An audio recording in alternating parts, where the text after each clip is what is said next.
Olá, eu sou o professor Vicente de Paula Ataíde Júnior e hoje nós vamos estar tratando de um assunto bastante importante, especialmente para os concursos da magistratura, que é a técnica da sentença cível. Ok?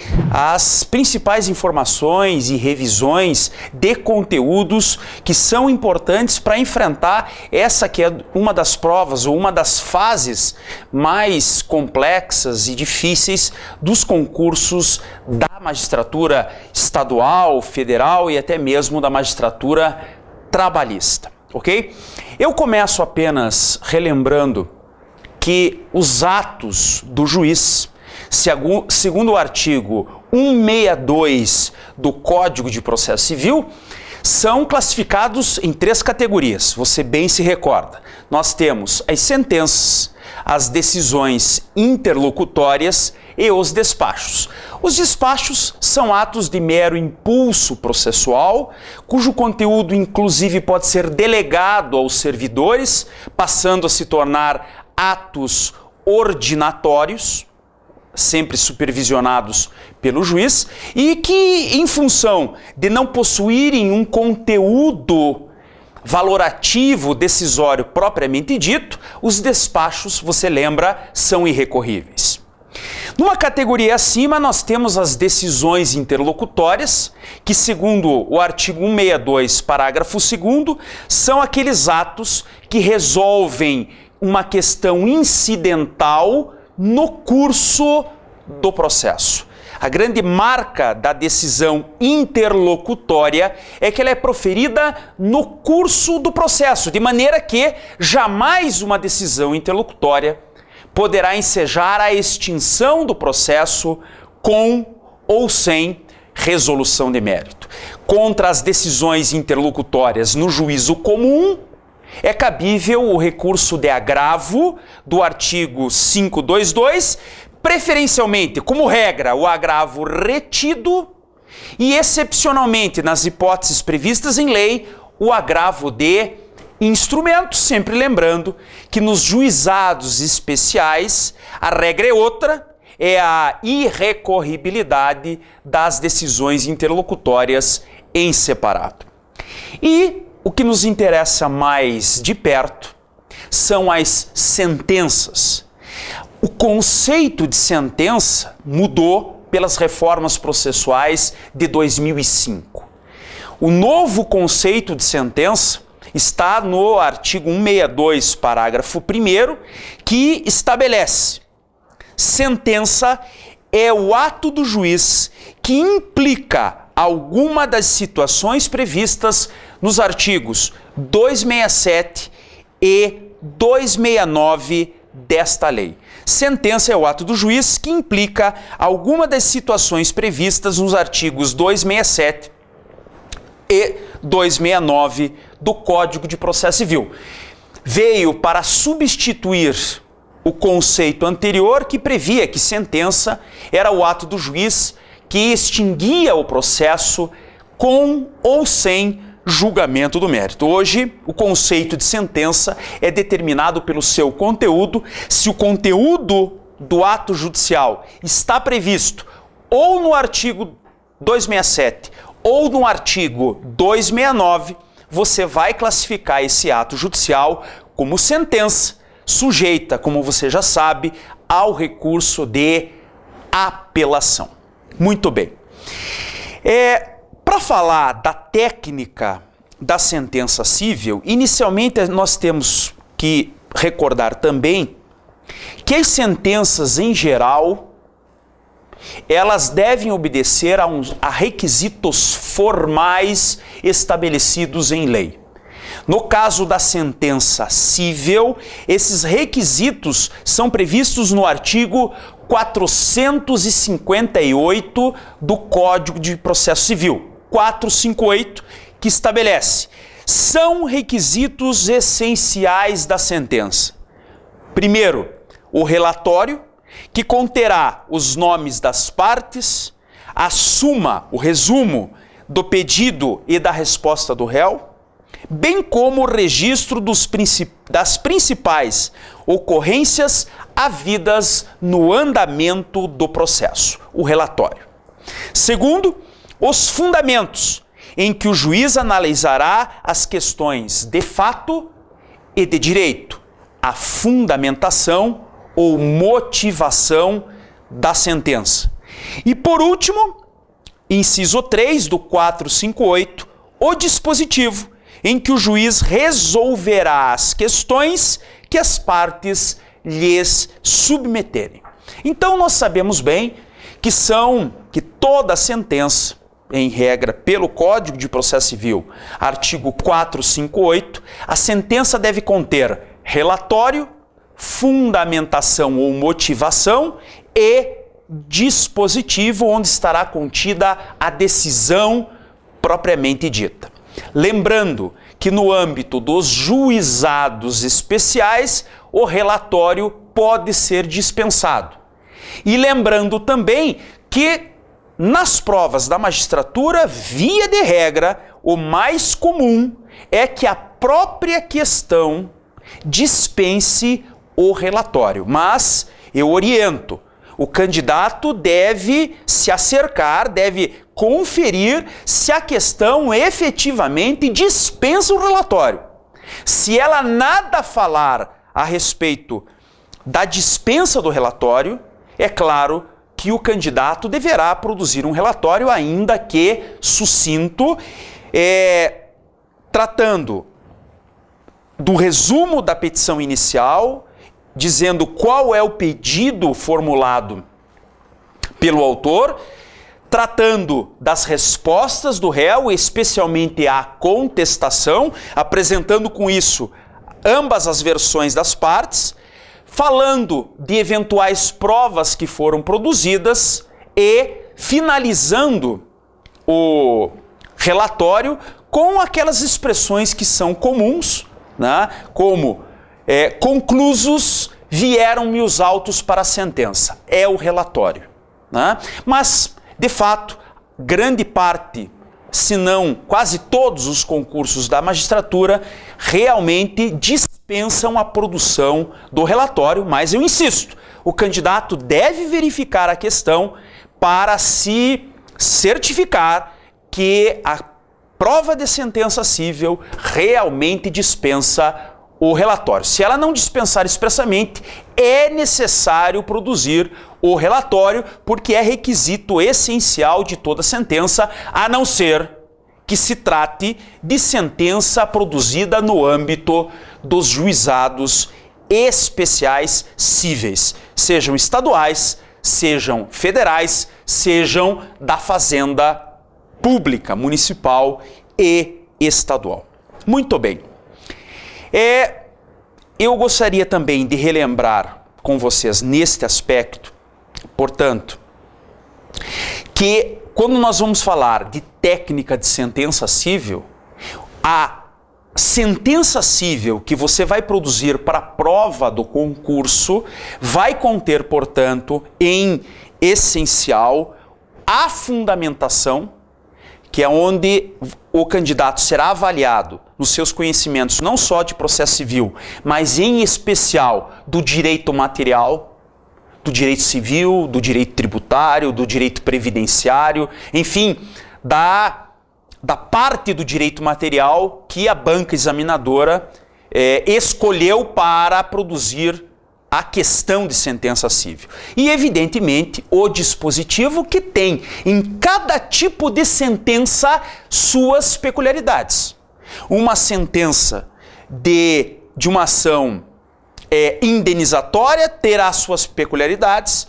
Um dispositivo de uma sentença de ação civil pública terá outras peculiaridades, de maneira que no nosso curso nós teremos em cada tipo de sentença que verificar as peculiaridades de cada tipo de dispositivo. O meu objetivo hoje, nesta aula de técnica de sentença cível, é dar a generalidade aquilo que, em geral, é exigido na produção da sentença civil e, em específico, no dispositivo da sentença. Perfeito?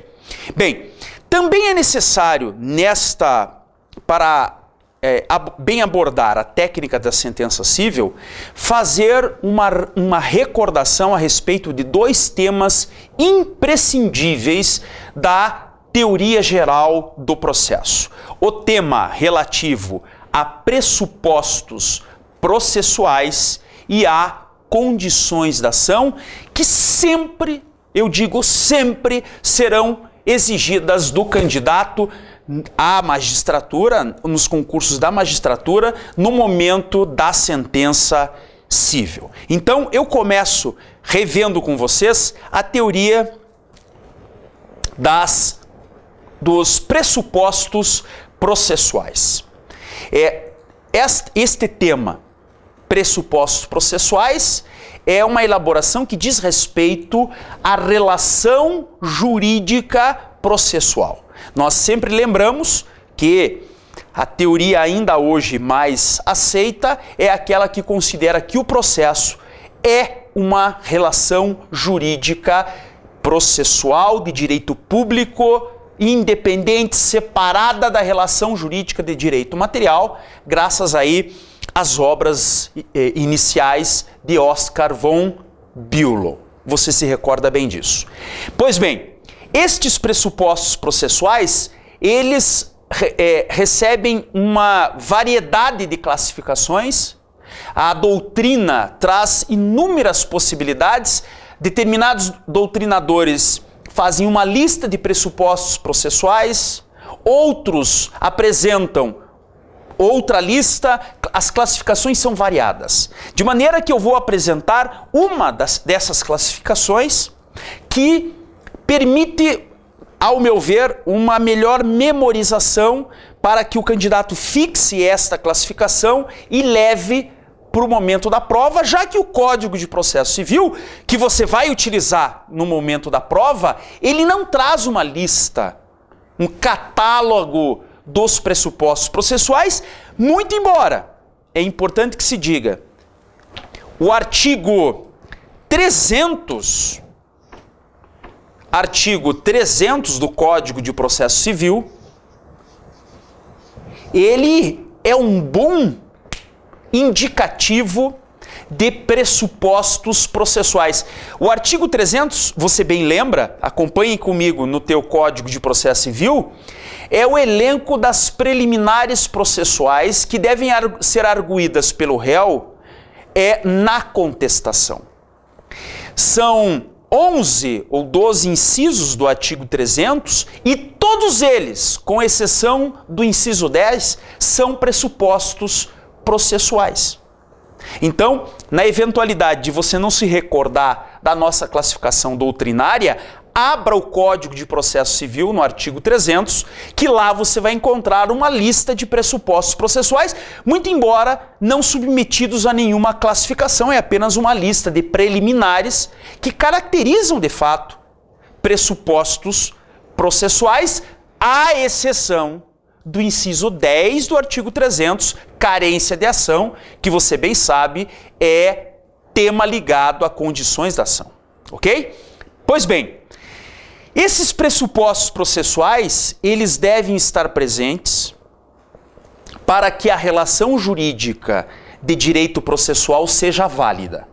Em outras palavras, a ausência de pressupostos processuais leva à nulidade do processo e à consequente extinção do processo sem resolução de mérito, nos termos do artigo 267, inciso 4. 267, inciso 4, extinção do processo sem resolução de mérito por nulidade processual decorrente da falta de pressupostos processuais. Vem aqui comigo. É imprescindível na tua sentença civil do concurso da magistratura que você, eu digo assim, lapide a tua terminologia. Utilize as expressões corretas, de acordo com o Código de Processo Civil, e especialmente após as reformas processuais que aconteceram aí em 2005 e 2006, que alteraram o próprio conceito de sentença, alteraram o cumprimento de sentença e alteraram muito a terminologia. Aqui eu quero me referir especificamente à terminologia utilizada para sentença nos artigos 267 e 269. Nós acabamos de ver que sentença é o ato do juiz que implica em uma das situações do 267 e 269. O caput do 267 hoje fala que extingue-se o processo sem resolução de mérito. E o caput do artigo 269 fala em resolução de mérito. Substitua as expressões no teu texto, nas tuas manifestações na prova. Ao invés de utilizar julgamento de mérito, passe a utilizar o termo atual do CPC, que é resolução de mérito. Não fale mais, extinga o processo com ou sem julgamento do mérito. Fale, extinga o processo com ou sem resolução de mérito. Resolva o mérito. Não utilize mais julgo o mérito, apenas para mostrar para o examinador que você está bem a par das reformas processuais e das atualizações do Código de Processo Civil. Perfeito? Vamos voltar aos nossos pressupostos processuais. Esses pressupostos processuais, artigo 300 do CPC, artigo também, veja lá, o 167, inciso 4. Pressupostos esses da relação jurídica de direito processual, que uma vez ausentes, ensejam a nulidade processual e a extinção do processo sem resolução de mérito, eles podem ser classificados nessa classificação doutrinária em pressupostos processuais subjetivos e objetivos. Os pressupostos processuais subjetivos, eles dizem respeito aos sujeitos processuais. Ok? Vale dizer, em relação ao juiz, em relação às partes. Em relação ao juiz e às partes. Os pressupostos processuais subjetivos em relação ao juiz podem ser elencados esses três: a investidura, a imparcialidade e a competência absoluta. Em relação às partes, autor e réu, a capacidade civil, a capacidade de exercício do direito civil, a capacidade processual e a capacidade postulatória. Ao passo que os pressupostos processuais objetivos dizem respeito à própria relação jurídica, ao vínculo que liga os sujeitos do processo, podendo ser classificados em pressupostos processuais objetivos negativos, que são aqueles pressupostos processuais que não podem, fatos que não podem ocorrer sob pena de extinção do processo, que é o caso da coisa julgada material, da litispendência e da perempção. Estes fatos, estas ocorrências, estas hipóteses não podem acontecer. Por isso são pressupostos processuais objetivos negativos. São fatos que, se acontecerem, ensejarão a extinção do processo sem resolução de mérito. E os pressupostos processuais objetivos positivos são inúmeros, porque eles dizem respeito à rigidez da relação processual, diz respeito à ausência de vícios processuais. Eu elenco aqui os dois principais: a petição inicial, que deve ser apta, e a citação que deve ocorrer, a citação do réu, e deve observar as regras legais, citação válida. Então vejam, eu coloco aqui nulidades, né? Porque Todas as demais regras processuais que, se inobservadas, geram vícios processuais, podem ser consideradas pressupostos processuais objetivos positivos. Vamos aí, brevemente, rever esses pressupostos processuais um a um. Claro que a investidura, ela não vai cair na prova, né? Ela quer dizer que para julgar um feito, o juiz deve estar investido no cargo, ter feito concurso público, tomado posse e estar em exercício. Não pode ter sido aposentado, não pode estar afastado. Evidente que nessas situações, um juiz que não esteja no exercício da jurisdição não pode sentenciar, e isto é um pressuposto processual em relação ao juiz. Não há problema quanto a este. É apenas para registrar que é um pressuposto processual. Quanto à imparcialidade, você também sabe que o juiz deve ser imparcial. Sem imparcialidade não há jurisdição, mas o controle da imparcialidade do juiz não é feito na sentença. Você sabe que para controlar a imparcialidade dos juízes, nós temos as exceções de impedimento e suspeição. É verdade que a exceção de suspeição, ela é uma matéria de direito disponível, que se a exceção de suspeição não for apresentada no prazo de 15 dias, contados do conhecimento do fato que gerou a suspeição do juiz, haverá preclusão para a parte. A parte não poderá mais alegar a suspeição do juiz se perder o prazo para a exceção de suspeição. Mas você se recorda que o impedimento não é direito dispositivo, é matéria de ordem pública. As hipóteses de impedimento do juiz do artigo 134 constituem matéria de ordem pública e que, assim sendo, não preclui a sua alegação. O impedimento do juiz, das hipóteses do 134, por não haver preclusão, o impedimento pode ser alegado a qualquer tempo, em qualquer grau de jurisdição e independentemente de exceção de impedimento. É isto mesmo.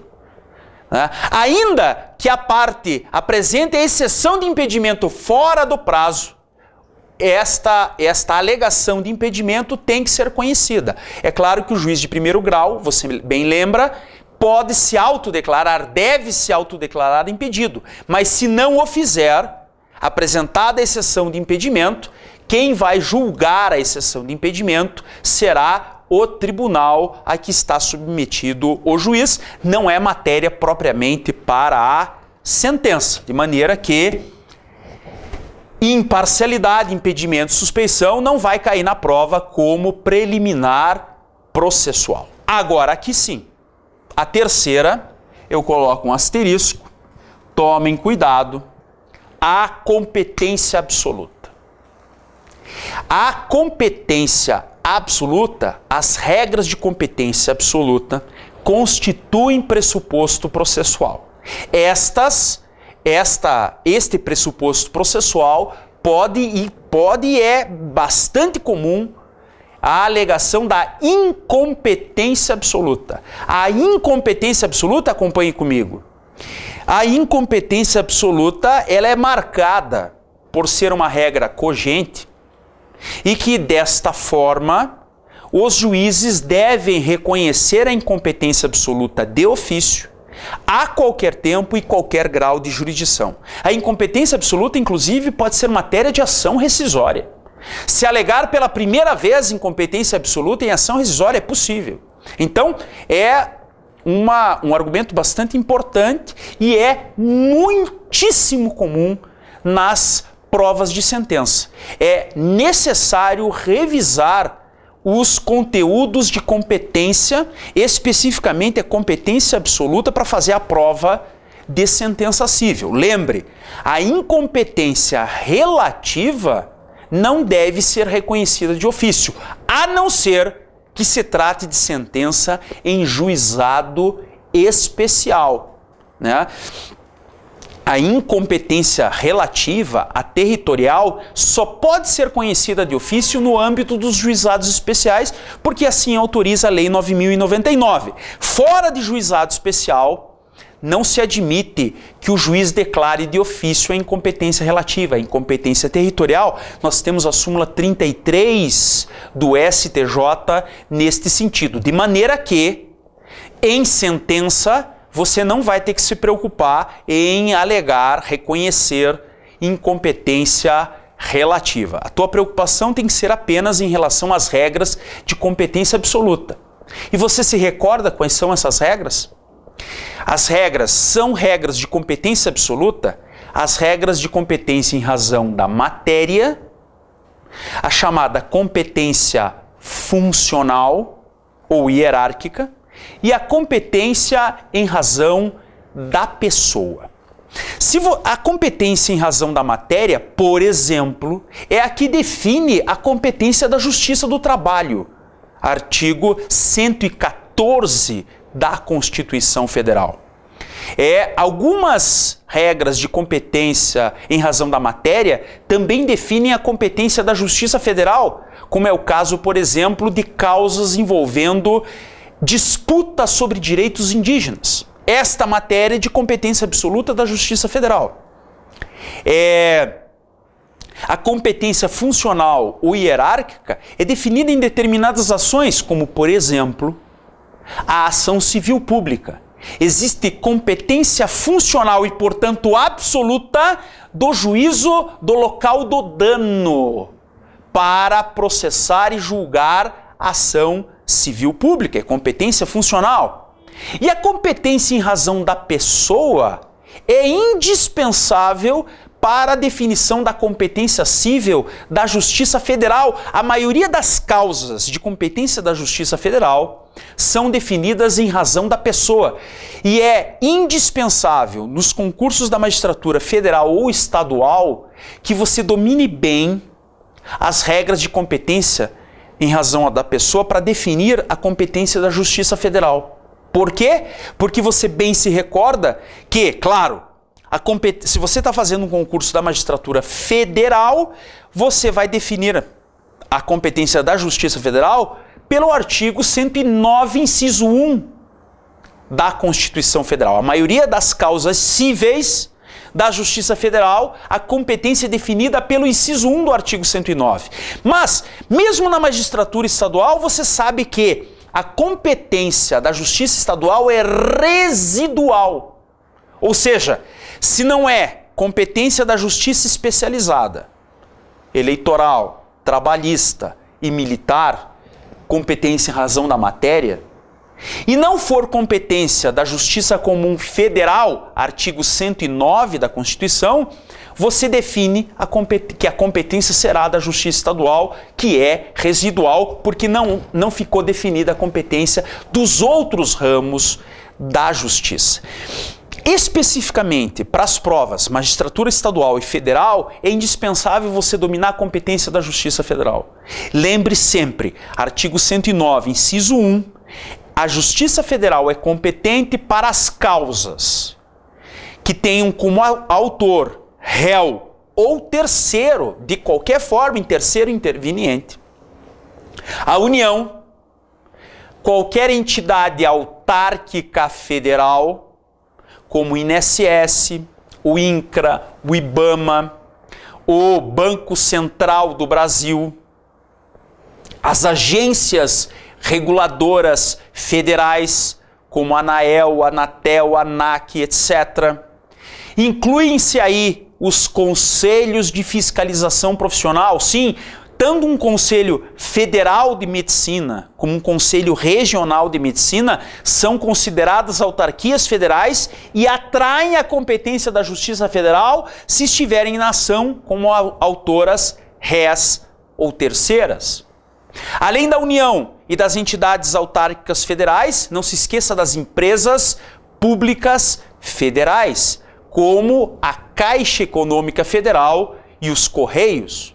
Mas exclua da competência da Justiça Federal as sociedades de economia mista federais, como a Petrobras, como o Banco do Brasil, que por si só não atraem a competência da Justiça Federal. A Justiça Federal tem competência para processar as causas envolvendo empresas públicas federais, não sociedades de economia mista federais que ficam na Justiça Estadual. Eu sempre utilizo, para você bem memorizar esse aspecto, a ação revisional de contratos bancários. Se você está diante de uma ação revisional de contrato bancário envolvendo o cheque ouro do Banco do Brasil, essa ação será de competência da Justiça Estadual, porque o Banco do Brasil é sociedade de economia mista. Mas, se a ação de contrato bancário visa discutir o cheque azul da Caixa Econômica Federal, esta ação sobre contrato bancário será de competência da Justiça Federal, porque a Caixa Econômica Federal é uma empresa pública federal. E também, não se esqueça que mesmo que essas pessoas, União, entidades autárquicas e empresas públicas federais, participem do processo, não haverá competência da Justiça Federal se a ação tratar de falências ou recuperação judicial, acidente de trabalho ou matérias afetas à competência da Justiça Trabalhista ou da Justiça Eleitoral. Perfeito? E eu fecho essa revisão sobre a competência da Justiça Federal e eu jogo com você que isto vai ser preliminar no teu concurso para juiz, na técnica de sentença civil, é a preliminar processual mais comum nos concursos.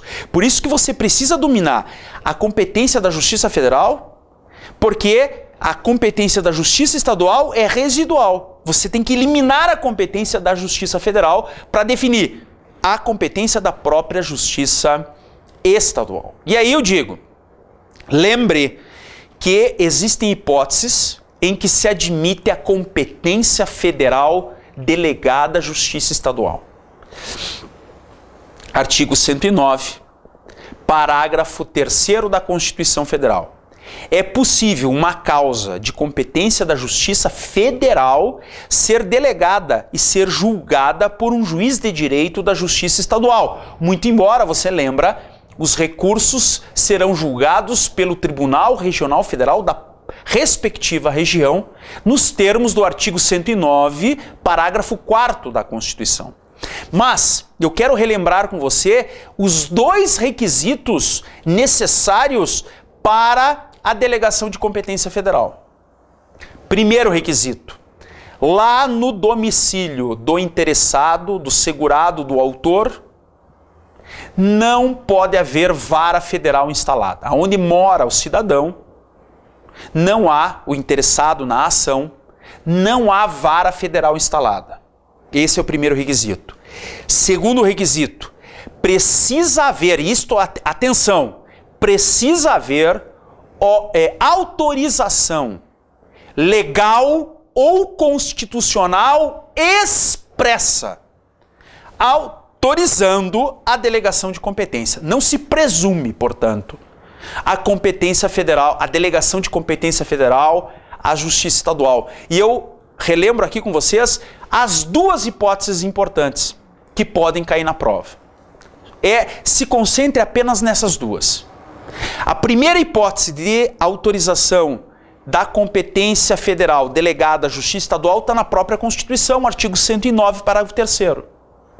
Ações previdenciárias.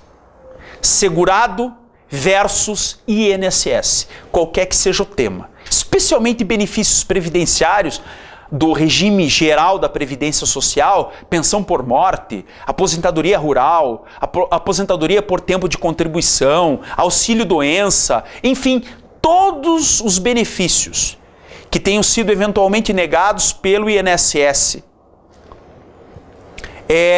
O segurado do INSS tem o direito de propor ação contra o INSS, que é uma autarquia federal, de competência da Justiça Federal, portanto, na comarca do seu domicílio.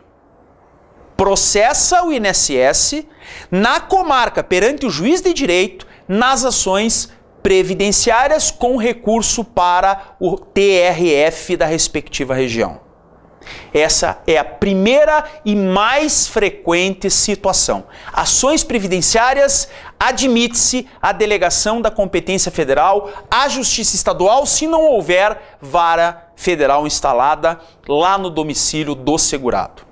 E a segunda hipótese, lembre apenas dessas duas, a segunda hipótese são as execuções fiscais federais.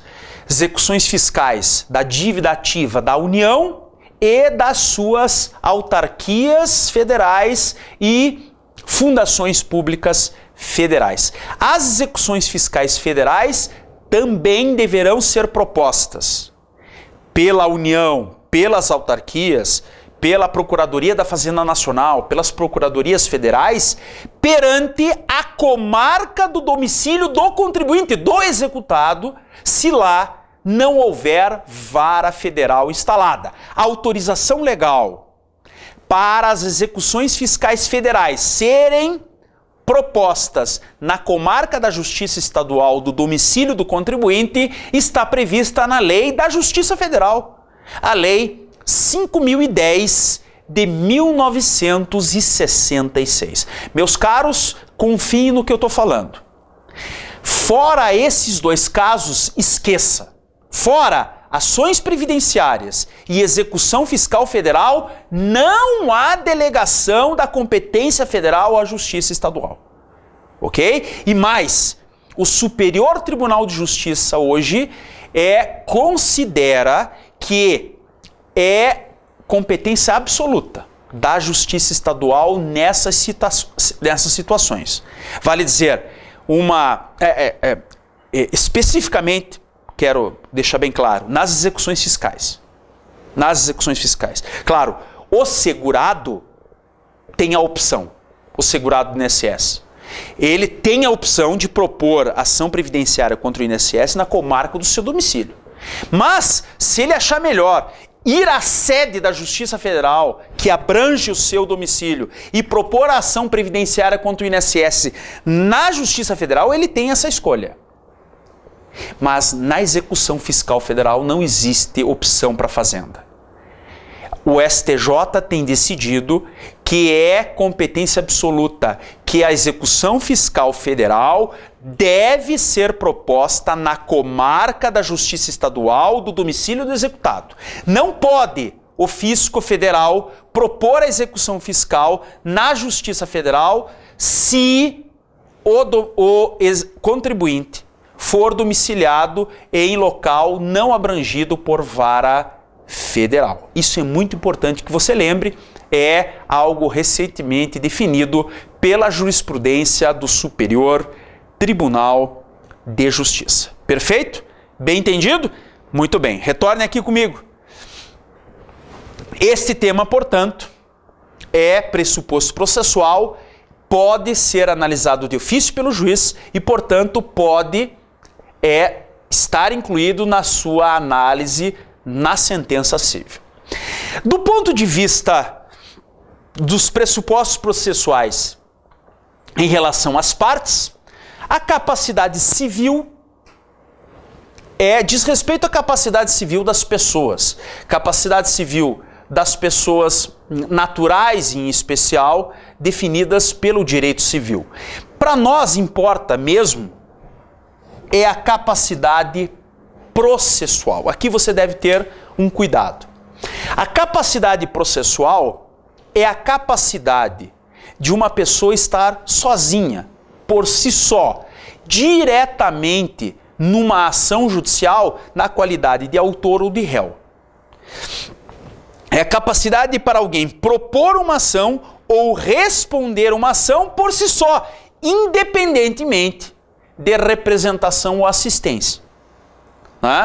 Então, do ponto de vista, especialmente das pessoas naturais, os maiores de 18 anos, por exemplo, a não ser que sejam interditados por anomalia psíquica, têm capacidade processual. acima de 18 anos não precisa estar representado nem assistido, mas você deve verificar, é pressuposto processual, se o autor ou o réu da ação eventualmente é menor de 18 anos ou sofre de alguma anomalia psíquica reconhecida em processo de interdição, jurisdição voluntária.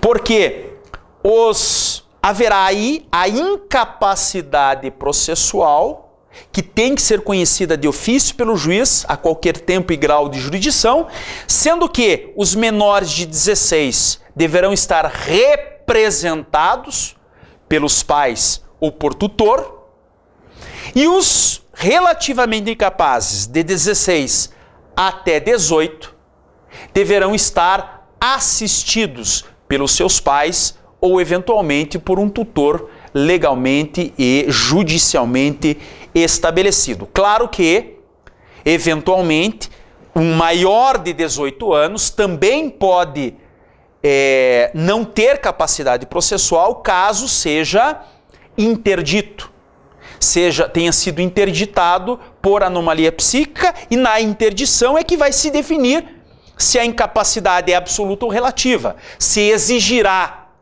a intervenção de um assistente ou de um representante legal. Para os absolutamente incapazes, haverá necessidade de exigir a presença do representante legal, para os relativamente incapazes, de um assistente para suprir a incapacidade processual. E cuidado também, especialmente em relação às pessoas jurídicas.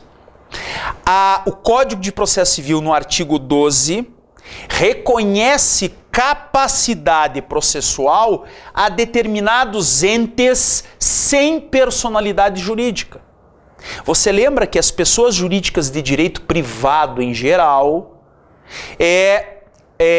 possuirão personalidade jurídica como pessoas jurídicas apenas após o registro dos seus atos constitutivos. A pessoa jurídica que não registrar seus estatutos e atos jurídicos não terá personalidade jurídica, não será considerada pessoa jurídica e não haverá separação patrimonial entre a pessoa jurídica e os sócios. Mas o artigo 12 do Código de Processo Civil reconhece capacidade processual às chamadas sociedades irregulares ou sociedades de fato. Cuidado! As sociedades irregulares e sociedades de fato são sociedades de pessoas, mas não são pessoas jurídicas. Não têm personalidade jurídica porque a marca registrada dessas sociedades é a ausência de registro de atos constitutivos. No entanto, essas sociedades irregulares e de fato têm capacidade processual, poderão ser representadas em juízo, passiva ou ativamente, pelo sócio que esteja à frente da administração da sociedade. Da mesma forma, determinados entes sem personalidade jurídica, como espólio, massa falida, condomínio, além das sociedades irregulares e de fato, são entes sem personalidade jurídica, mas que podem estar em juízo, porque o artigo 12 do CPC lhes outorga capacidade processual. Perfeito? Tomem cuidado, portanto, verificar em relação às pessoas naturais se não há necessidade da intervenção de um representante ou assistente por os incapazes, absolutamente ou relativamente incapazes. E em relação às pessoas jurídicas, verifique se tratar de entidade despersonalizada, porque não tem personalidade jurídica, se ela tem capacidade processual. E para isso, cheque o artigo 12 do Código de Processo Civil. Perfeito? Muito bem. E por último, a capacidade postulatória. A capacidade postulatória é a capacidade para postular em juízo. Regra geral, você bem lembra, esta capacidade postulatória da parte exige a intervenção de um advogado habilitado. Claro que o Ministério Público, os promotores de justiça e os procuradores da República detêm capacidade postulatória, não precisam estar representados por advogados. Os defensores públicos detêm capacidade postulatória, não são apenas os advogados que detêm capacidade postulatória. E, em determinadas situações, a própria parte diretamente, sem a necessidade de advogado, terá capacidade postulatória. Recordam-se? Claro, todo mundo lembra do habeas corpus, todo mundo lembra da justiça do trabalho. Para nós, especialmente, é importante lembrar dos juizados especiais. No caso dos juizados especiais cíveis estaduais, não há necessidade de advogado para as causas até 20 salários mínimos. A própria parte tem capacidade postulatória para as causas até 20 salários mínimos nos juizados especiais cíveis estaduais. Porém, de 20 a 40 salários mínimos, a capacidade postulatória exige a intervenção de advogado nos juizados especiais cíveis estaduais. Nos juizados especiais cíveis federais e da Fazenda Pública, não há, cujo valor da causa vai até 60 salários mínimos, não há necessidade de intervenção de advogado em nenhuma causa. Lembre disso. Isso o Supremo Tribunal Federal já definiu. Nos juizados especiais federais e, por extensão, aos juizados especiais da Fazenda Pública, a própria parte sempre terá capacidade postulatória. Não haverá necessidade de advogado em nenhuma causa dos juizados especiais federais, a não ser, como você já sabe, para recorrer, né? O recurso em qualquer juizado, seja estadual ou federal, sempre exigirá a intervenção de um advogado devidamente habilitado perante a Ordem dos Advogados do Brasil. Também é matéria que tem que ser verificada como pressuposto processual. Ok? Muito bem. Os demais pressupostos processuais, agora os objetivos.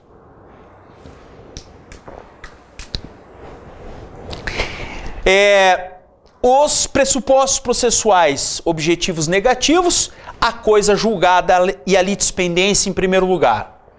Coisa julgada e litispendência diz respeito a ações idênticas. Quando é que duas ações são idênticas? O Código de Processo Civil bem estabelece. São idênticas duas ações que têm os mesmos elementos. As mesmas partes, o mesmo pedido e a mesma causa de pedir. São idênticas as ações com as mesmas partes, pedido e causa de pedir. Aí, se duas ações idênticas estiverem tramitando ao mesmo tempo, a segunda ação deverá ser extinta, sem resolução de mérito por litispendência. Se estiverem as ações idênticas tramitando ao mesmo tempo. Se a segunda ação a primeira ação já tiver sido julgada definitivamente, não cabem mais recursos, operou-se a coisa julgada material, a segunda ação idêntica proposta será extinta por coisa julgada. Cuidem quanto a isto, ok? Duas ações idênticas, a segunda poderá ser extinta sem resolução de mérito ou por litispendência ou por coisa julgada. A perempção, você se recorda? A perempção também enseja a extinção do processo sem resolução de mérito quando já tiver ocorrido a extinção do processo sem resolução de mérito por 3 vezes seguidas, desde que o fundamento para essa extinção seja o abandono da causa pelo autor. É miraculoso, né? O autor abandonou o processo por 3 vezes seguidas, ensejando a extinção. Entenda, na 4ª repropositura da mesma ação, na 4ª vez, o juiz, de ofício, poderá extinguir o processo sem resolução de mérito, reconhecendo perempção. Perfeito? Também não deve cair na prova, isso é um fato quase que inusitado, mas é preciso saber, relembrar. E os pressupostos processuais objetivos ditos positivos são todos os demais. Petição inicial apta, cheque o artigo 295, parágrafo único do CPC, especialmente o parágrafo único do artigo 295. Considera-se inepta a petição inicial sem pedido e causa de pedir, que contenha pedidos incompatíveis entre si, pedido juridicamente impossível e quando na narração dos fatos não decorrer logicamente a conclusão. Artigo 295. A citação deve ser válida. Aqui muito cuidado, venha comigo. Não apenas quando houver falta de citação, mas todas as formalidades legais devem ser observadas em relação à citação. A citação, sem dúvida nenhuma, é um dos pressupostos processuais mais importantes. Você se lembra da querela nullitatis? A querela nullitatis, quando é possível anular um processo todo, independentemente de ação rescisória, porque falta algum pressuposto processual ligado à existência do próprio processo. Um desses pressupostos processuais que geram a querela nullitatis é vício de citação. Mas você se recorda que não basta para a querela nullitatis o vício de citação. É também necessário a revelia. Quando houver vício de citação e revelia, vale dizer, não houve o comparecimento espontâneo do réu para suprir o vício de citação, ocorrerá a falta de um pressuposto processual de existência do processo, e isso contamina o processo de uma forma que impede a formação de coisa julgada, e esse processo todo pode ser anulado por querela nullitatis, independentemente de ação rescisória. Por isso que é indispensável verificar se há vício de citação e se o réu foi julgado à revelia. Esta equação, esta fórmula, vício de citação e falta de contestação, de comparecimento espontâneo do réu, enseja a anulação completa do processo, independentemente de ação rescisória. Tem que checar, portanto, as formalidades legais em relação à citação. Voltando aqui. E todas as demais formalidades legais, né, que podem ensejar cerceamento de defesa ou qualquer nulidade processual. Perfeito? Então essa é apenas uma revisão geral a respeito dos pressupostos processuais que você vai ver daqui a pouco. É indispensável para a técnica da sentença civil.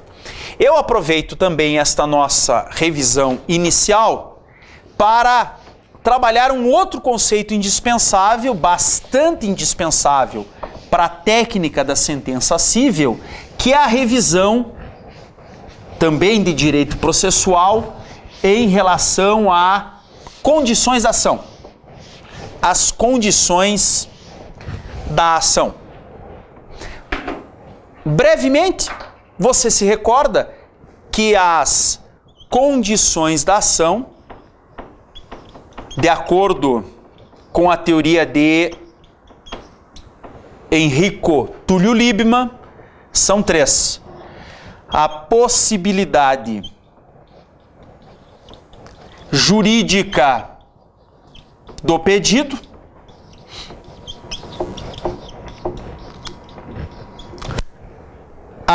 o interesse de agir ou interesse processual, que se desdobra, né? Você lembra bem? Se desdobra em necessidade, utilidade e adequação.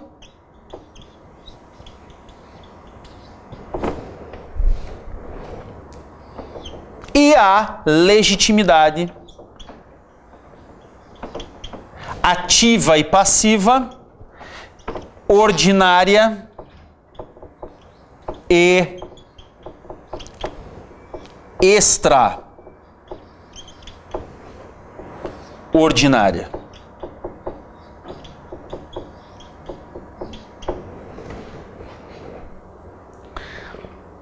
Tudo bem? Pois bem, a falta de condições da ação, né, ela gera o fenômeno que você bem se recorda, e eu utilizo essa expressão porque ela está prevista no artigo 300, inciso 10 do Código de Processo Civil, que é a carência de ação. Carência de ação, ok? A falta de qualquer das condições da ação ensejará a carência de ação, artigo 300, inciso 10, que também é matéria de ordem pública, tal qual os pressupostos processuais, e ensejará a extinção do processo sem resolução de mérito, porém daí, com base no 267, inciso 6, Código de Processo Civil. Me permita ressaltar isso com você. Tanto a matéria de pressupostos processuais, como a matéria de condições da ação, são matérias de ordem pública que devem ser conhecidas de ofício pelo juiz a qualquer tempo e em qualquer grau de jurisdição. Ok? Matéria de ordem pública que deve ser conhecida de ofício a qualquer tempo e qualquer grau de jurisdição, podendo ser reconhecido. No direito brasileiro, admite-se o reconhecimento da falta de pressupostos processuais e condições da ação por ocasião da sentença. É a chamada teoria da apresentação das condições da ação, por exemplo. Ok? Sim, o juiz deve, se não enfrentou durante o processo, deve enfrentar na sentença a temática de pressupostos processuais e condições da ação que podem ensejar a extinção do processo. Mas cuide! A falta de pressupostos processuais ensejará a extinção do processo sem resolução de mérito com base no 267, inciso 4 do CPC. 4. A falta de qualquer uma das condições da ação, carência de ação, ensejará a extinção do processo sem resolução de mérito com base no inciso 6 do Código de Processo Civil. Ok? Perfeito? Vamos retornar. Aqui, condições da ação. A possibilidade jurídica do pedido, interesse de agir e legitimidade. A possibilidade jurídica do pedido, você sabe bem. Em regra, todos os pedidos são juridicamente possíveis, a não ser que haja uma vedação expressa na Constituição ou eventualmente em lei. É o caso da cobrança, pedido de cobrança de dívida de jogo. É o caso do pedido de uso capião de terras públicas. É o caso do pedido de herança de pessoa viva, né? A pacta corvina, que é vedada pelo Código Civil. Então, caso o pedido não possa ser analisado por alguma vedação constitucional ou legal, nós teremos a impossibilidade jurídica do pedido. O interesse de agir, o interesse processual, ele se desdobra pela necessidade da produção de provas, da necessidade da intervenção judicial, e a adequação da via eleita, a adequação do instrumento processual utilizado. Aqui, quanto à necessidade, especialmente nas ações previdenciárias, cuidado, tanto na Justiça Estadual como na Justiça Federal. Nas ações previdenciárias, o interesse de agir do segurado nas ações previdenciárias é condicionado ao prévio requerimento administrativo.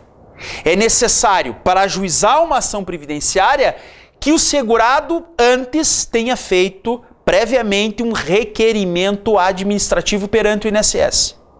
Ok? Sem este requerimento administrativo, o feito deve ser extinto. A ação previdenciária vai ser extinta sem resolução de mérito por falta de interesse de agir. De uma maneira geral, a jurisprudência federal continua exigindo este requerimento, muito embora o STJ tenha se posicionado pela desnecessidade desse requerimento.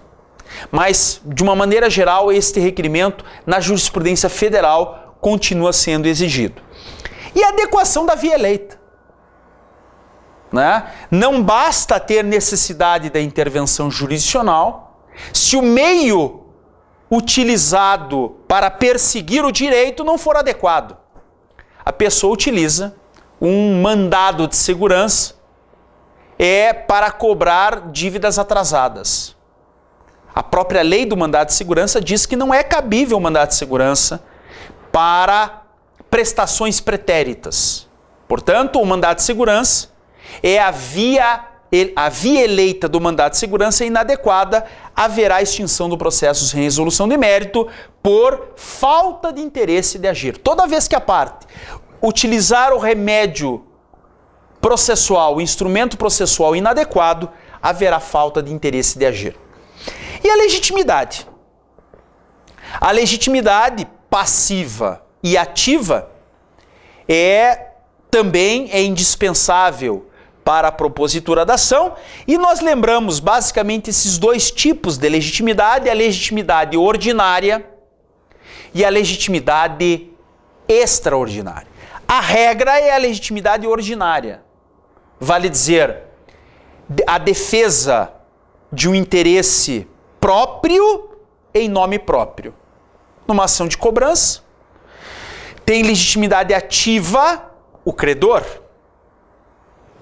tem legitimidade passiva o devedor. É a regra do processo civil, a legitimação ordinária. Mas, nas ações coletivas, numa ação civil pública, proposta pelo Ministério Público, por um sindicato, por uma associação, a legitimação é extraordinária, porque o ente, o Ministério Público, o sindicato, defende em nome próprio um interesse que é alheio.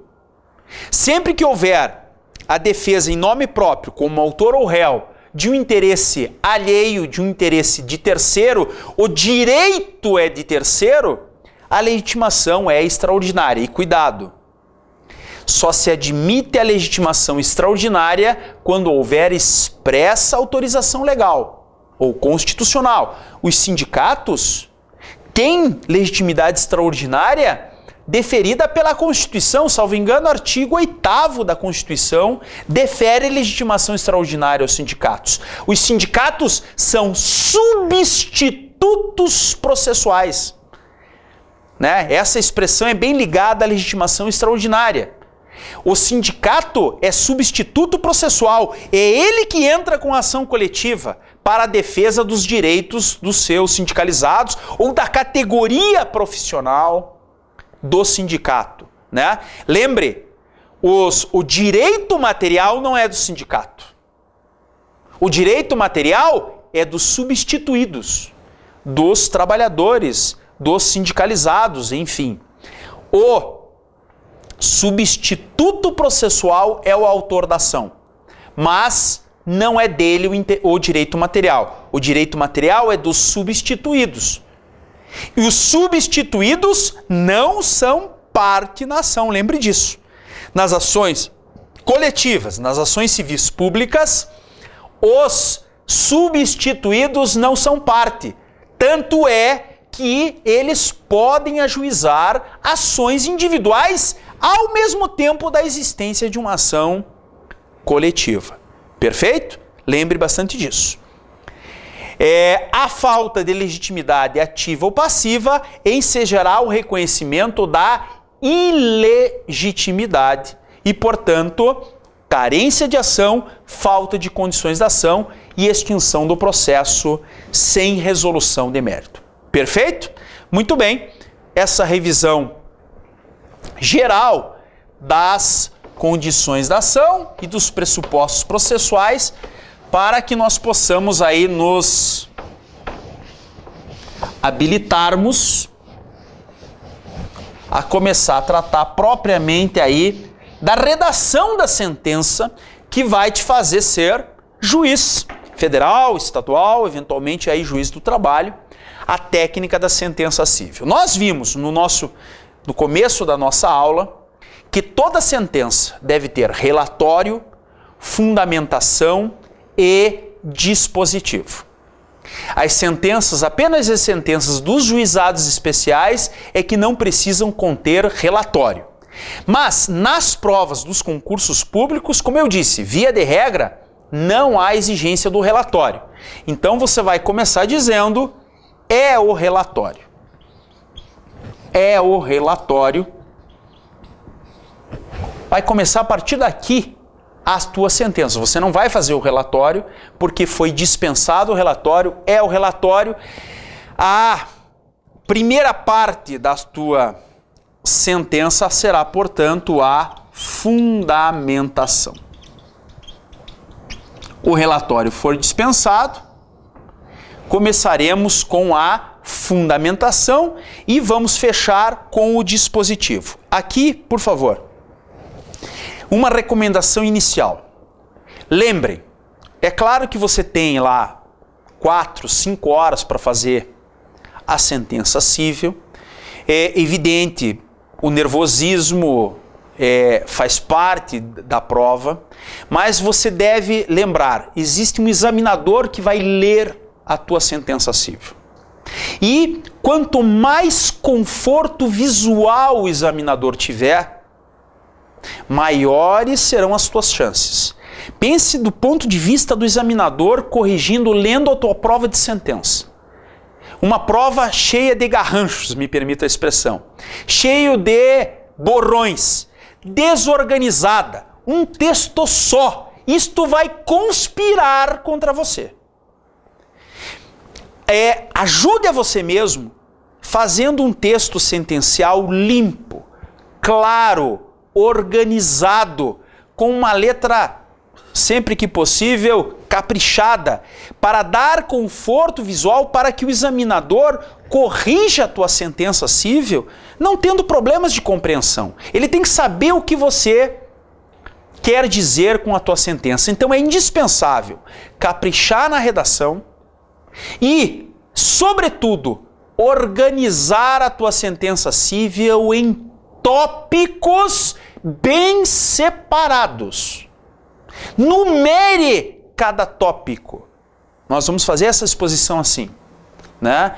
Porque o examinador, ele vai corrigir a tua sentença civil como se fosse um checklist, vendo cada ponto que você deveria constar na tua sentença. Ele vai checar cada ponto. Se você fizer um texto só, ele pode se perder.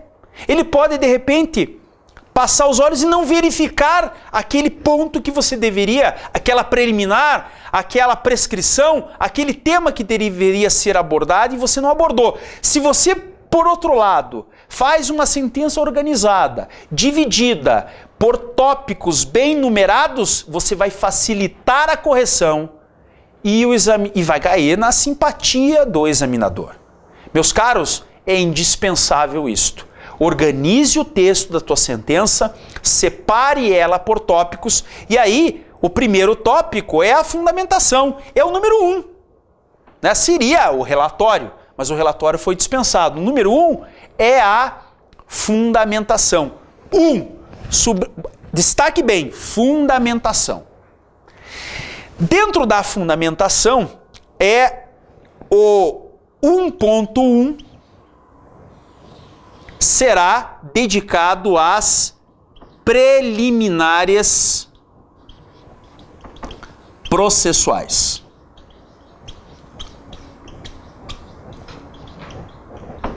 Aí nós vamos trabalhar aqui, ver a ordem de enfrentamento das preliminares processuais. Vou deixar aqui para complementar daqui a pouco. O 1.2 será dedicado, você vai verificar isso na prova, se existe, será dedicado a prejudicial demérito. Do que eu estou falando como prejudicial demérito? Eu estou falando de prescrição e decadência.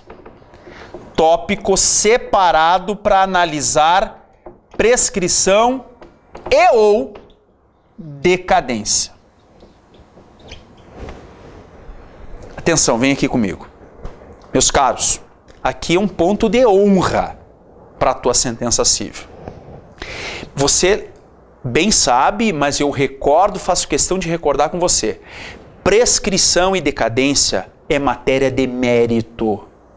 É direito civil, é direito tributário, é direito material. Você se recorda que prescrição e decadência é sentença de mérito.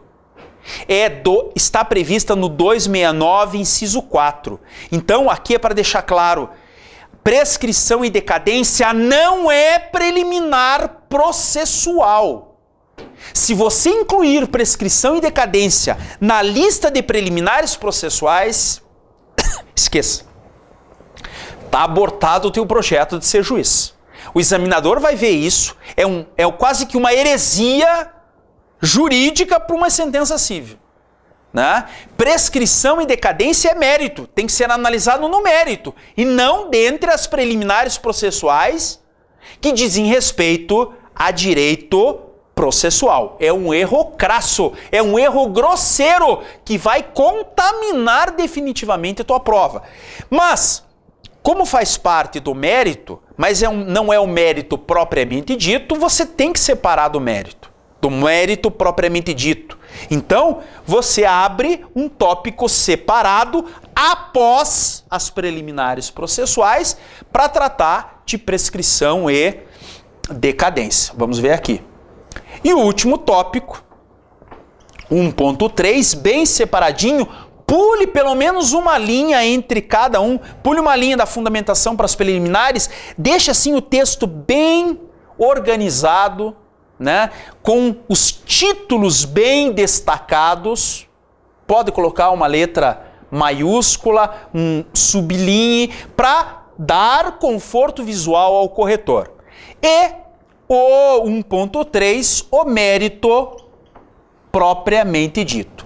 Preliminares processuais em primeiro lugar, a prejudicial de mérito da prescrição e decadência, que é mérito, mas é uma prejudicial de mérito, né? Ela prejudica o mérito propriamente dito, e depois o mérito em si, que é o enfrentamento da pretensão de direito material do autor ou do pedido do autor. E lá, por último, nós teremos o dispositivo. Fechou? E aí, o conteúdo do dispositivo que nós vamos ver em seguida. Então, num primeiro lugar, dentro da técnica de sentença civil, para a prova, dispensado o relatório. A fundamentação basicamente será separada em 3 blocos. Nesta ordem obrigatória. Atenção! Preliminares processuais em primeiro lugar, prescrição e decadência em segundo lugar e mérito propriamente dito em terceiro lugar. Se você quiser, é possível, dentro do mérito, abrir lá 1.3.1 para falar de prescrição e decadência, 1.3.2 para falar do mérito propriamente dito. Também é possível tratar de prescrição e decadência dentro do mérito. Tá certo, não tá errado. Mas separe, é claro, a tua análise de prescrição separado do mérito propriamente dito. Perfeito? E depois o dispositivo. Eu já adianto, o dispositivo necessariamente ele vai ter que conter a solução que você deu para as preliminares, a solução que você deu para a prescrição e a solução que você deu para o mérito. Ok? No dispositivo estará a decisão refletida na fundamentação. Então no dispositivo sempre vai constar a tua decisão a respeito das preliminares arguidas, a tua decisão sobre prescrição e decadência e, fundamentalmente, o julgamento final sobre o mérito. Aqui, por favor, me acompanhe. Uma segunda heresia jurídica que você tem que evitar.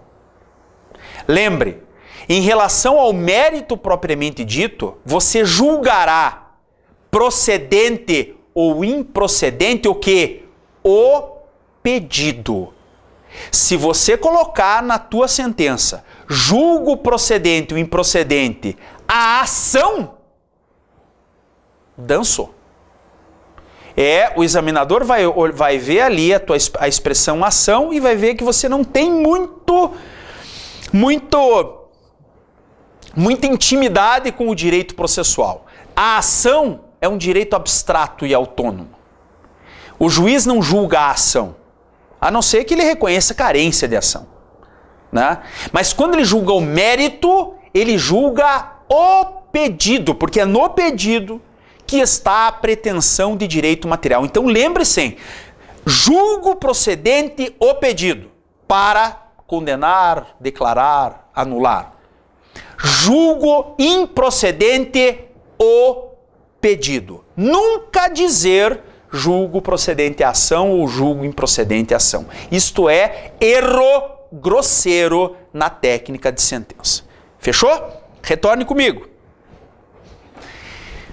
Vamos apagar aqui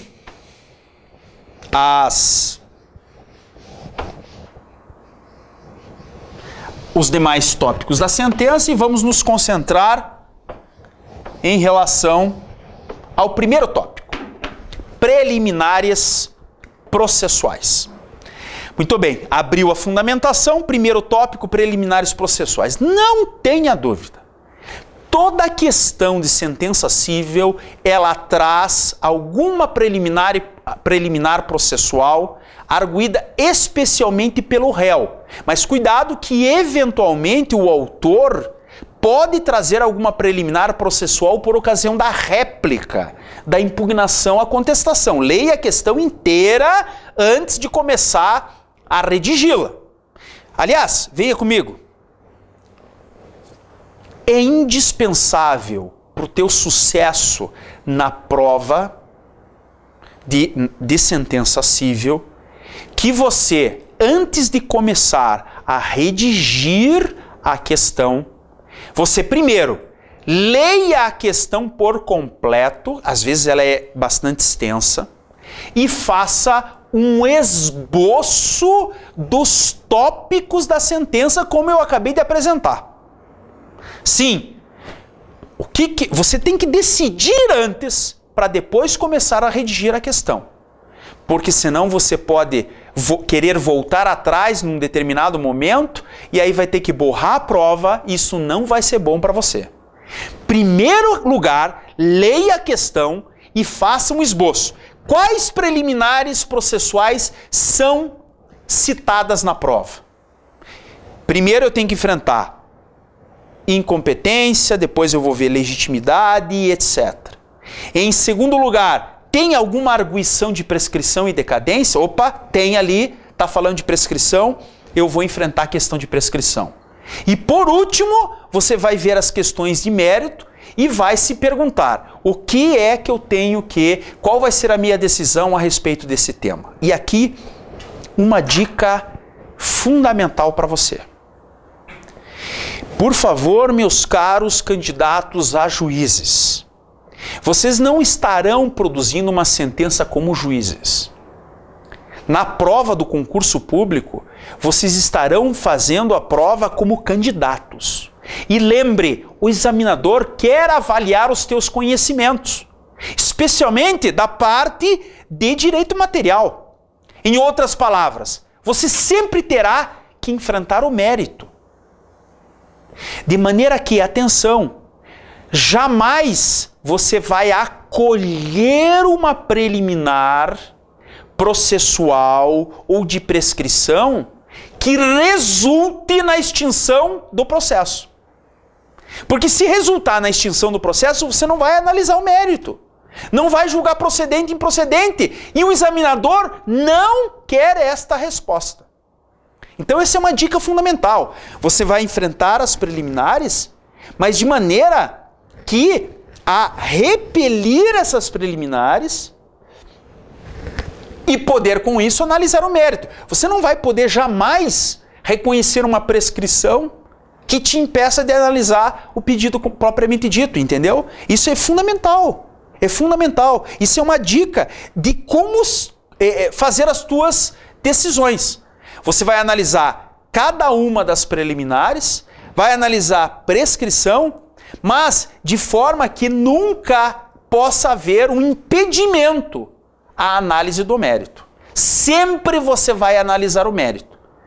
Então essa é uma dica fundamental. Pode até você acolher uma preliminar, como por exemplo uma ilegitimidade de um dos réus. Beleza, não tem problema. Julgo, reconheço ilegitimidade passiva de um dos corréus. Isso não vai te impedir de analisar o mérito em relação ao outro réu. Então vai haver análise de mérito. Isso sempre tem que acontecer. Nunca você poderá acolher uma preliminar ou acolher uma prescrição ou decadência e se eximir a analisar o mérito. A resposta certamente estará errada. O examinador sempre vai querer que você analise o mérito da causa, o pedido final, para poder te avaliar nesse aspecto. Ok? Você vai ter que fazer um dispositivo a respeito do mérito propriamente dito. Perfeito? Essa é uma dica fundamental. Mas sempre, sempre leia a questão por completo e faça um esboço prévio. Anote ali. Fundamentação. Preliminares. Incompetência, legitimidade. Prescrição. Vou acolher ou não vou acolher? Qual é a solução? E o mérito? Qual é a solução que você vai dar por o mérito? Você primeiro tem que resolver a questão.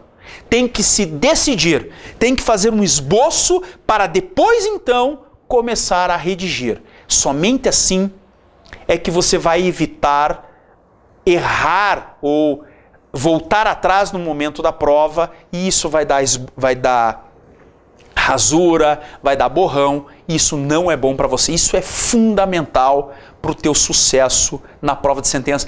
Vai tomar tempo? Vai tomar um pouquinho de tempo, mas vai te economizar tempo, porque você não vai ficar titubeando no momento de redigir, ok? E na redação, atenção, não é necessário transcrever artigos do Código de Processo Civil.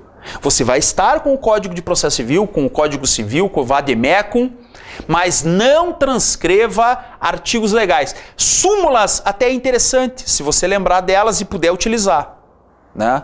Mas normalmente você não pode ler as súmulas dos códigos, né? Mas aquilo que você se relembrar a respeito disso, faça uma indicação na prova, mas não é necessário transcrever artigos. Beleza? Vamos lá? Nas preliminares processuais, cuidado. Na técnica de sentença cível, é diferente de contestar. Na contestação, o advogado não tem a obrigatoriedade de apresentar a lista de preliminares processuais numa ordem lógica. Ok? Os juízes têm. É necessário, de fato, observar uma ordem lógica de apresentação das preliminares processuais na sentença cível. Não é em qualquer ordem. Está errado. Vai prejudicar o candidato. Lembrem, no enfrentamento das preliminares, em primeiro lugar, sempre analisar pressupostos processuais. Em primeiro lugar, pressupostos processuais, sempre. Isso é unânime na doutrina. Em segundo lugar, é que você analisa condições da ação, carência de ação. Ok? Sempre na apreciação das preliminares processuais, analisar, em primeiro lugar, os pressupostos processuais, que nós fizemos uma breve revisão agora há pouco. E só depois deles é que vocês vão analisar a alegação de carência de ação por falta de condições da ação. Lembre este primeiro detalhe. Analisar primeiro pressupostos, depois carência. Se você analisar condições da ação antes de pressupostos, está errado. Vai perder pontos preciosos aí na prova. Ok? Muito bem. Essa é a primeira dica. A primeira preliminar eu já adianto. Sempre. Em primeiro lugar, eu vou separar aqui, ó, por letras. É a minha dica. Numere aqui esses pontos e as preliminares em si pode ser por letras. Uma indicação. Organize a tua prova. A primeira preliminar sempre será incompetência absoluta. É sempre a primeira. Muito frequente com ela. Muito frequente esta preliminar.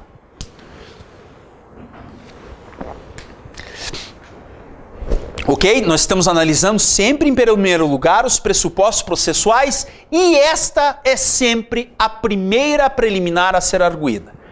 Incompetência absoluta. Lembre, se não houver competência absoluta, o juiz não pode analisar mais nada. Se a tua justiça não é competente, você não vai analisar a aptidão da petição inicial, se houve ou não citação. Os demais temas ficarão prejudicados. Mas é claro, você sabe bem, que você não pode acolher essa preliminar.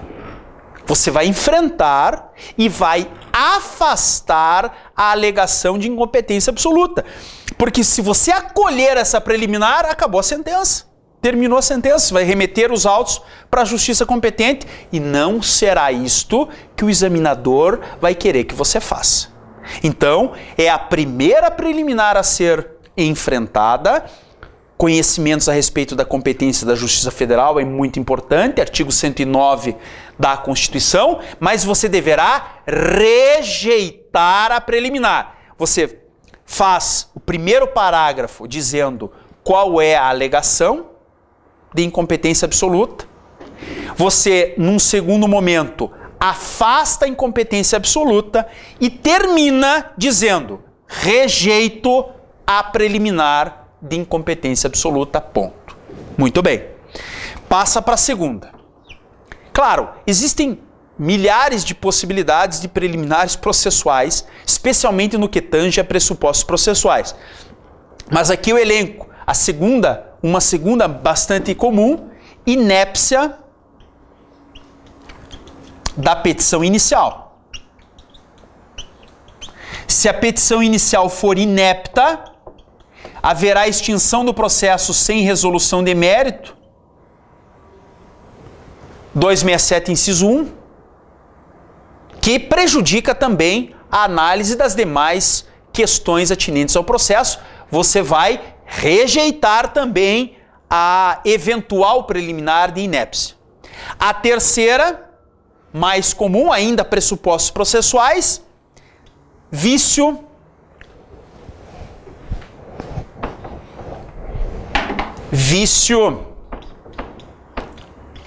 de citação,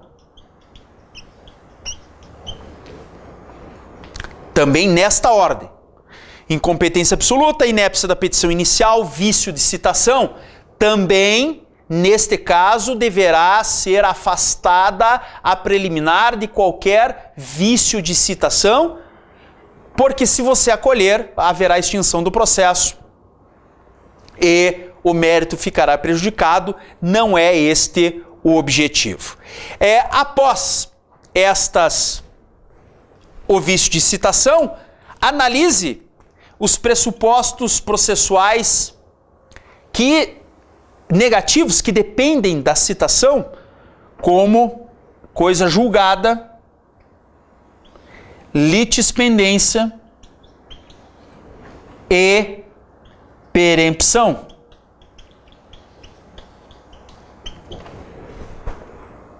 Em seguida, se nenhuma dessas, se houver ainda também, é possível analisar a conexão ou continência.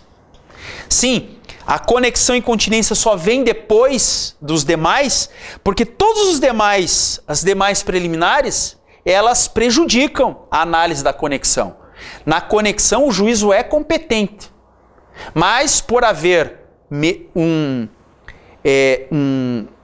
entre ações o mesmo objeto ou causa de pedir, haverá necessidade de reunir as ações conexas perante o juízo competente, um juízo prevento, né? Então, isso só será analisado se a justiça for competente, a petição for apta, não houver vício de citação e não houver anterior coisa julgada, litispendência ou perempção. Ok? Então, essas são as principais preliminares processuais que dizem respeito a pressupostos processuais. Sempre abra o Código de Processo Civil no artigo 300 para fazer uma checagem. É claro, você vai ler a questão e vai verificar se são arguídas algumas dessas preliminares. Você só vai enfrentar na sentença aquilo que for arguído pelas partes na sentença, né? É raro a sentença nada falar e você ter que falar isso de ofício. Dificilmente isso acontece. Não acontece, né? Então aqui você tem que fazer um catálogo de preliminares processuais de acordo com o que está escrito na questão. Se você tiver dúvida se é preliminar ou não, abra o 300, que traz um catálogo de preliminares processuais. Analise as preliminares processuais nesta ordem. Primeiro, pressupostos processuais. Pode ter alguma outra preliminar de pressupostos processuais. Depois que você analisou os pressupostos processuais, vai analisar as condições da ação. Depois, na seguinte ordem. Primeiro, analisa a alegação de impossibilidade jurídica do pedido.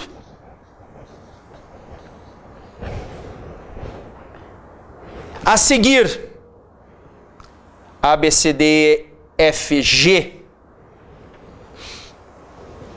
Interesse de agir.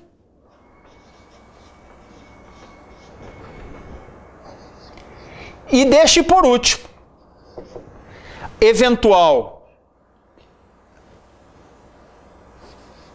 alegação de ilegitimidade.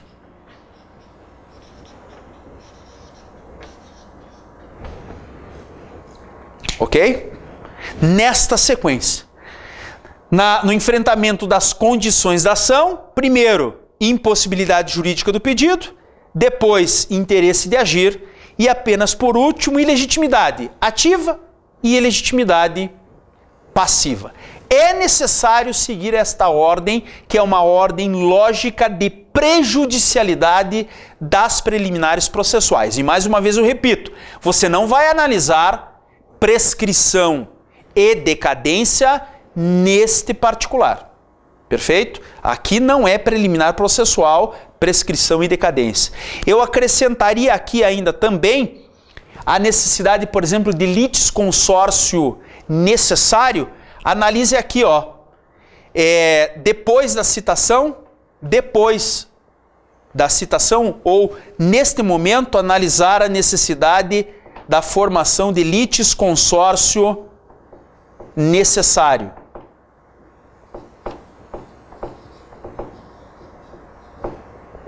Ok? Litisconsórcio necessário também pode ser analisado aqui. Somente depois de analisar as preliminares processuais é que você vai analisar a segunda parte da sentença, que diz respeito, eventualmente, à prescrição e decadência, que nós vamos tratar daqui a pouquinho, na continuidade do nosso curso de técnica de sentença civil. Muito obrigado, até daqui a pouco.